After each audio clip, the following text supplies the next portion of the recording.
ભાવનગર શહેરમાં આગામી અષાઢી બીજના દિવસે ભગવાન જગન્નાથની 41મી રથયાત્રા ભાવનગર શહેરમાં પ્રસ્થાન પામવાની છે, જેને પગલે સુરક્ષાને લઈને પોલીસ તંત્ર દ્વારા સંપૂર્ણ વ્યવસ્થા કરી લેવામાં આવી છે. ભાવનગર શહેરમાં ભગવાન જગન્નાથજીની રથયાત્રા 17 કિલોમીટરના રૂટ ઉપર નીકળતી હોય છે. રથયાત્રાનો પ્રારંભ સુભાષનગરથી થાય છે, ત્યારે ભાવનગર પોલીસ તંત્ર દ્વારા રથયાત્રામાં અન્ય જિલ્લાના પોલીસ કર્મચારીઓને બોલાવીને સુરક્ષા હેતુ જોડવામાં આવે છે.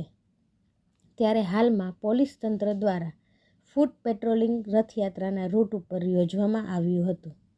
ભાવનગર શહેરના રથયાત્રાના રૂટ ઉપર પોલીસ દ્વારા રથયાત્રામાં જોડાનાર તમામ પોલીસ કર્મચારીઓની સાથે ફૂટ પેટ્રોલિંગ યોજાયું હતું.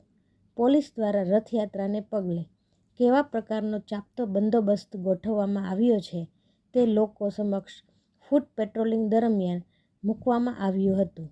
આમ ભાવનગર શહેરમાં રથયાત્રાની પોલીસ તંત્ર દ્વારા તૈયારીઓ કરી લેવામાં આવી હોવાનું સામે આવ્યું છે.